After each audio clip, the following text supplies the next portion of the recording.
Olá, nono ano.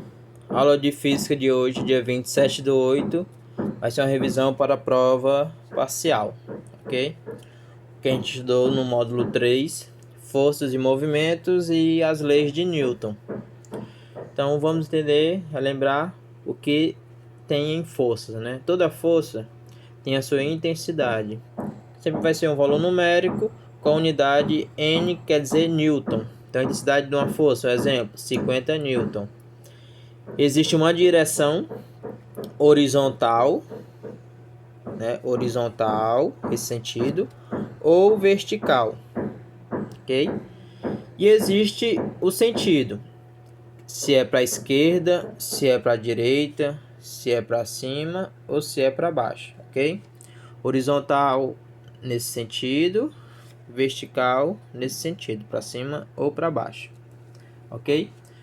Em relação à força resultante, nós temos um objeto qualquer e nesse objeto está sendo aplicado duas forças, mas duas pessoas empurrando esse mesmo objeto, onde a primeira pessoa aplica uma força de 50 Newton e a segunda pessoa uma força de 70 Newton. Qual é a direção dessa força? Nesse sentido é horizontal. Aí olha só, e o sentido das forças? Todas as duas estão no mesmo sentido, estão indo para a direita. Como elas têm o mesmo sentido, essas forças elas irão se ajudar, elas irão somar. Então, força resultante desse evento é a força 1 mais a força 2. Então, a força resultante, 50 mais 70, força resultante igual a 120 Newton. A direção, a mesma, horizontal. E o sentido, para onde vai esse objeto? O objeto ele vai para a direita, ok? Outro exemplo, onde as forças elas têm sentidos diferentes. Está sendo aplicada uma força para a direita de 80 Newton e uma força para a esquerda de 40 Newton, né? Então quem vai ganhar essa batalha, né?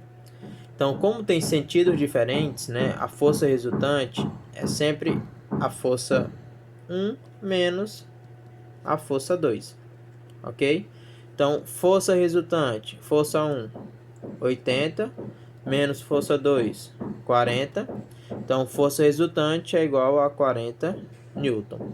Sempre você vai fazer a força 1 menos a força 2. E muitas vezes aqui pode ser positivo ou pode ser negativo. Esse negativo vai só para indicar que o sentido fosse para a esquerda.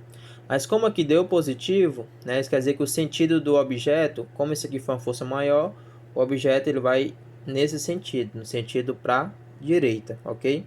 Então, força resultante de 40 Newton, então vai 40 Newton para a direita.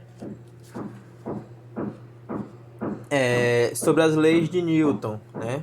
São três leis. A primeira lei de Newton é o princípio da inércia, que o princípio da inércia nos diz que todo corpo em repouso, ele tende a ficar em repouso, ele não muda o seu estado, ele só muda se o quê? Se tiver uma força sendo aplicado nela. Aí vai deixar de ficar em repouso, né, parado para entrar em movimento. E o corpo em movimento, ele tende a ficar em movimento. Imagine você num ônibus ou num carro e o veículo ele freia bruscamente, né? O sentido do seu corpo é continuar em movimento, por isso que você você vai um pouquinho para frente. E é para isso que serve o cinto de segurança, né? Para que você não prossiga, para que você não vá em direção à frente com o carro parado, ok? Então essa é a primeira lei de Newton, o princípio da inércia.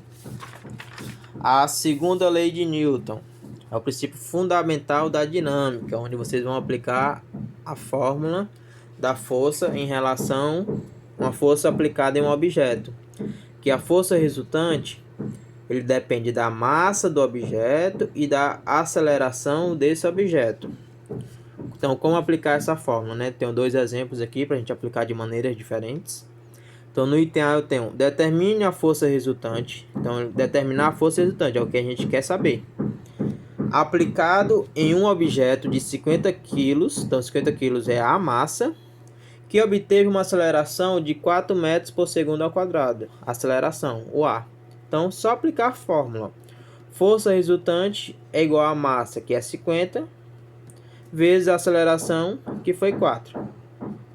Então, a força resultante, para que esse objeto de 50 kg tenha uma aceleração de 4 metros por segundo ao quadrado, terá que aplicar uma força de 50 vezes 4, 200 Newton. Se aplicar uma força diferente de 200 Newton, não vai ter essa aceleração de 4 metros por segundo ao quadrado. Ok? Então, essa é uma maneira bem prática, só para você substituir a massa e a aceleração.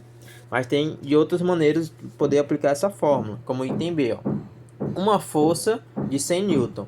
Ele já deu a força resultante. Foi aplicada em um objeto de 40 kg. Então, a massa. Qual foi a aceleração do corpo adquirido? Né? Ele quer saber a aceleração. Então, sempre ele vai te dar dois valores para descobrir o terceiro. Né? Pode dar esses dois para descobrir a força. Pode dar a força e a massa para descobrir a aceleração. Pode dar a força e a aceleração para descobrir a massa. Ok? Então, como aplicar? Né? Eu vou escrever aqui a fórmula. Força resultante igual a massa vezes a aceleração. Então, nós temos a força resultante, que é 100 Newton, igual nós temos a massa, que é 40, vezes a aceleração que a gente quer descobrir. Não temos o seu valor. Então, 100 igual a 40 vezes A. Para você entender melhor, eu vou trocar os membros. Ó. Se 100 igual a 40 vezes A, 40 vezes A é igual a 100. Só troquei os membros. Para quê? Aqui o 40 que está multiplicando A, ele vai passar dividindo. Então, A é igual a 100 dividido por 40. E para facilitar essa divisão, ó, se tem 0 em cima, 0 embaixo, podemos cortar a mesma quantidade. E você pegar 10 e dividir por 4 vai dar 2,5. 2,5 o quê? Sempre a unidade da aceleração tem que ser metros por segundo ao quadrado. Sempre a unidade da massa tem que estar em quilo e a unidade da força resultante é em newton, ok? Então, outra maneira de ser aplicada a força resultante. A terceira lei de Newton é a ação e reação, que diz que para toda ação existe uma reação de mesma intensidade, né? Mesma força, mesma direção. Como assim? Se a ação foi na horizontal, a reação também tem que ser na horizontal. Se a ação foi na vertical, a reação também vai ser na vertical. E sentido contrário. Se a ação foi da esquerda para a direita, a reação vai ser da direita para a esquerda. Se a ação for de cima para baixo, a reação vai ser de baixo para cima. Ok? Então, essa é a terceira lei, ação e reação. E nós temos também outra fórmula que vai ser aplicada, que é a força-peso, para você calcular o peso de um objeto. Então, o peso de um objeto depende da sua massa, que vai estar em quilo, e a gravidade. Por quê? Porque a gravidade, a gente está na Terra, né? A gravidade na Terra, a gente utiliza na maioria das vezes 9,8 metros por segundo ao quadrado. Mas se pedisse o peso desse objeto se ele fosse deixado em outro planeta, na Lua ou em Marte, ok? Então sempre vai depender da gravidade do local. Então, se eu tenho aqui um exemplo, determine o peso de um objeto. Então, queremos descobrir o peso. Então, é muito parecido lá da força. Força é igual a massa vezes a aceleração. Peso é igual a massa vezes a gravidade. Onde a gravidade é um tipo de aceleração. Então, pode dar a massa e a gravidade para descobrir o peso. Pode dar o peso e a massa para descobrir a gravidade. Pode dar o peso e a gravidade para descobrir a massa, ok? Então, determine o peso de um objeto deixado na Lua. Então, está na Lua, então precisamos saber a gravidade da Lua, que tem 70 kg de massa. Ok? Então, utilize a gravidade da Lua, 1,6 metros por segundo ao quadrado. Então, o peso desse objeto vai ser a sua massa, que é 70 kg, vezes a gravidade da Lua, que é 1,6. Então, o peso desse objeto, 70 vezes 1,6. 6 vezes 0, 6 vezes 7, 42. 1 vezes 0, 1 vezes 7. Somando, 0, 2, 11. Como tem uma casa decimal, uma casa. Então, o peso desse objeto na Lua vai ser 112 Newton, ok? Que seria o peso diferente aqui na Terra, né? Se fosse perguntar o peso na Terra, você teria que usar a gravidade como 9,8.